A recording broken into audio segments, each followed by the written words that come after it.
A estratégia para o Palmeiras vencer o Inter Miami e se classificar para as oitavas de final da Copa do Mundo de Clubes. É claro que essa é mais uma análise pré-jogo aqui do Calma Parmeiro. Se você não conhece o meu trabalho, eu sou o Rick e esse é o Calma Parmeiro. Deixa o like, se inscreve aqui e bora para uma análise das mais simples que a gente fez aqui na fase de grupos do Mundial, porque é um simples time pra gente analisar. Não é um time muito complexo taticamente falando, é um time que já mostrou fragilidades desse Mundial, mas que vai com tudo tentando uma classificação contra o Palmeiras, tá bom? Vamos então lá para essa análise. Se tratando de escalações, a gente tem algumas dúvidas, né, nos dois times, como o Palmeiras, que deve ir a campo, talvez, a gente não tem certeza que o Abel tá mesclando time, mas com o Everton, Giai, Gomes, Murilo e Piquerez, isso numa linha, uma saída de 3, né?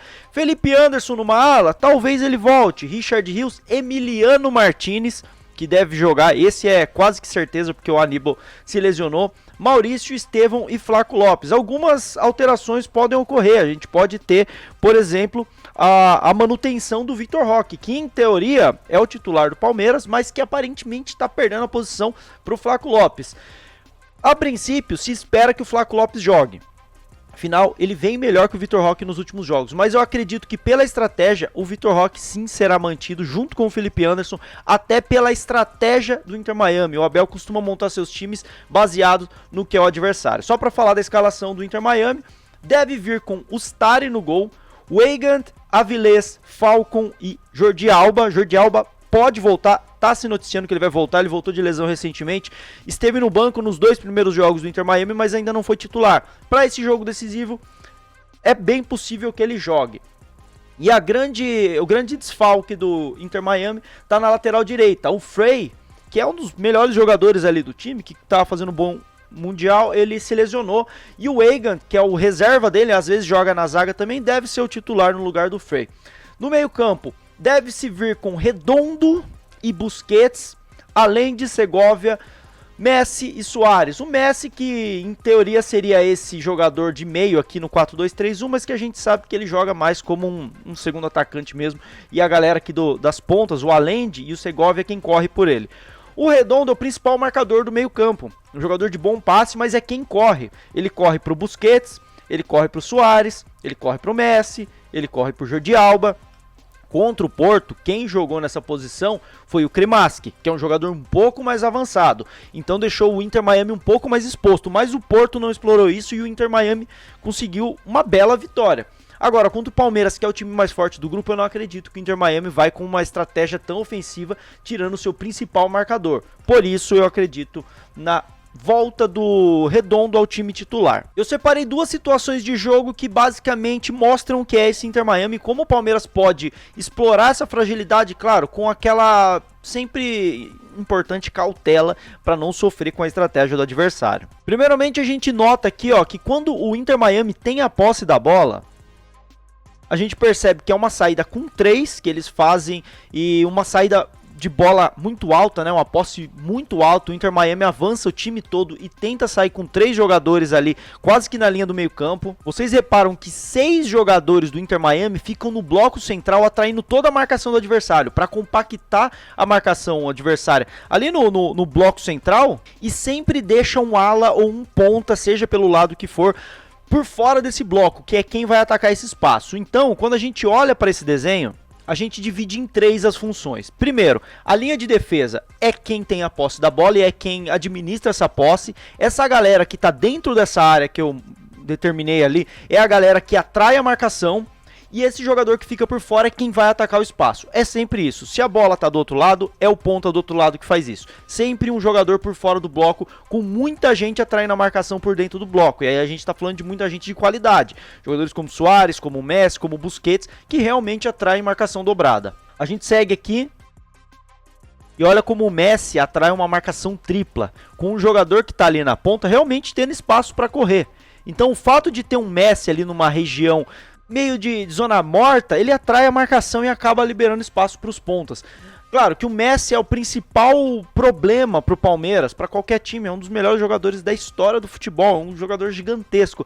Mas em termos de marcação, o Messi não tem o objetivo de receber essa bola e decidir o jogo. Ele tem o objetivo de trazer a marcação para ele, liberar espaço para os pontas que vão receber essa bola em condições de avançar. Recebendo em condições de avançar, a marcação se desloca para eles e aí o Messi fica livre. A estratégia do Inter Miami basicamente é essa. Aqui nesse caso, ó, a cobertura vai ser muito bem feita por um desses marcadores do Messi e olha como a jogada não vai funcionar. Se liga só. Cobertura bem feita, o cara nem tirou a bola assim, mas o ponta ali viu que o zagueiro ia chegar antes e até desistiu da jogada. Então, o segredo é cair, entre aspas, na estratégia de marcar o Messi, mas tá ligado para essa marcação dos pontas. Esse é o grande risco que o Palmeiras pode correr. O Porto correu, o Al-Ahly correu, que é o risco de você marcar muito os caras por dentro e tomar a bola nas costas lá no ponta. Dito tudo isso, não é uma marcação muito difícil, de se fazer. A questão é que o Messi chama muita atenção mesmo, mas eu acredito que o Abel estudou isso e deve fazer com maestria. E aí eu trago o ponto fraco e o ponto que o Palmeiras pode e eu acho que deve explorar. Eu acredito muito que o Abel vai explorar demais esse ponto de falha defensiva do Inter Miami, que é o seguinte. Ó, saída de bola do adversário do Inter Miami. Vamos ver isso aqui. Reparem todos os encaixes de marcação. O Inter Miami marca alto. Quem já se acostumou a ver as análises que eu trago aqui no Calma Parmeiro, principalmente do Palmeiras, é um time que também, quando marca alto, faz esses encaixes. É uma marcação por encaixe, parecida com a do Palmeiras. Mas a questão é, olha o distanciamento. A marcação, em teoria, está corretíssima. É um jogador para cada um da saída de bola e o jogador mais longe da bola, que é o que está lá em cima, sem marcação. Porque ele não vai receber esse passe em teoria. Porque a marcação está em todos os outros passes mais fáceis. Só que a marcação é frouxa, e principalmente do Messi. O Messi é um cara que não vai marcar, obviamente. O Suárez até tá marcando perto aqui, mas é coincidência que o cara passou por ali. O Suárez não vai acompanhar o cara. Então, é um time que se propõe a marcar alto, mas para você marcar alto você tem que ter intensidade. Quando você tem um Messi e um Suárez que não tem essa intensidade mais, você não vai conseguir marcar alto. E aí, para você sair dessa pressão de um time que quer pressionar alto, mas não tem intensidade, acaba sendo muito fácil. Vamos dar continuidade na jogada. Se liga só. Olha como em um passe, a marcação ainda está em teoria encaixadinha. Tá cada um para um, mas você repara aqui embaixo que o jogador de suporte que veio para receber esse primeiro passe, ele já chegou antes, ele já não chegou com a marcação tão apertada. E por outro lado, ele já tem uma primeira opção de passe, que é esse cara livre aqui, que não tem marcação. Então, quando a marcação acaba sendo frouxa, acaba sempre sobrando um. E é fácil você sair dessa marcação. Aqui você vê o Federico Redondo tá marcando um. Esse mano aqui, eu acho que parece ser o Busquets tá marcando outro. Mas tem um cara livre ali no meio. E esse cara só tá livre ali no meio porque alguém não tá marcando. Vocês querem adivinhar quem é que não tá marcando? Lionel Messi. Aqui, ó, soltinho, sem ninguém. Então, quando você se propõe a fazer essa marcação alta, você precisa que todo mundo seja comprometido na marcação. É claro que eu não vou criticar o Messi aqui, pelo amor de Deus. Mas ele não vai fazer isso. Isso compromete a estratégia. Talvez a estratégia do Inter Miami correta fosse não fazer isso. Fosse jogar com as linhas um pouco mais retraídas e jogar a bola pro Messi lá decidir. Mas eles querem marcar alto. Eles querem jogar como se fosse um time que pressiona alto. Só que é um time que tem muitos jogadores que não marcam com muita intensidade. Então é muito fácil sair dessa pressão do Inter Miami. E quando você sai dessa pressão, olha só, com toda a facilidade do mundo, o jogador aqui está em condições de dar um passe em profundidade para o atacante aqui, que está partindo já para receber nas costas da última linha, que não é só uma última linha alta, é uma última linha desorganizada. Olha como o zagueiro central tá fora de linha, tá tudo desorganizado. Então é um time que quer marcar alto, mas é desorganizado. E aí, o que chama atenção é o atacante atacando as costas aqui. Até por isso eu acho que o Vitor Roque vai jogar, porque ele tem mais condições do que o Flaco de fazer esse sprint aqui. Mas também você olha do outro lado, ó, o corredor livre pro ala, que não vai ser nem explorado aqui nesse lance, mas poderia ser uma possibilidade. Você poderia ter nesse exemplo o Vitor Roque aqui correndo por dentro e o Estevão correndo na outra ponta. Seria desesperador pro adversário. E aí a jogada vai acontecer e olha só, o passe demora um pouco para sair. E aí o cara errou o gol. Mas vocês viram a facilidade que é sair da pressão do Inter Miami. Então, meus amigos, a análise de Palmeiras e Inter Miami é basicamente essa. É você não se deixar cair na tentação de, pô, vamos marcar o Messi com 3 e deixar os pontas livres, porque eles são os caras que fazem o jogo girar do Inter Miami. E na hora de jogar, Não joga com chutão, não joga com lançamento, joga com jogo curto, atrai a marcação dos caras, que a marcação dos caras vem. A marcação dos caras vem. Atrai com troca de passes na zaga, que eles vão vir e vão vir desorganizados e com falta de intensidade. O Palmeiras vai superar essa primeira marcação e aí vai ter campo. Tendo campo, o Vitor Roque vai ganhar na corrida dos caras. O Estevão vai ganhar na corrida dos caras. Os jogadores do Palmeiras vão ter mais técnica na cara do gol para finalizar uma jogada do que o centroavante do Al Ahly.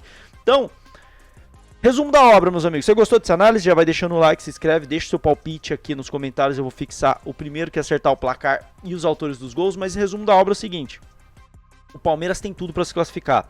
Tem tudo para ser um jogo tranquilo. Não tô falando fácil, mas tranquilo.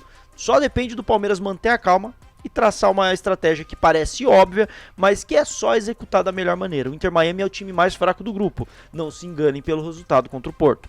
E aí, vamos ver na bola se isso vai se desenhar. Fechou, rapaziada? Gostou do conteúdo? Tamo junto aqui, se inscreve aí. Tem vídeo e tem live todos os dias no canal Parmeira. Tamo junto e avante palestra.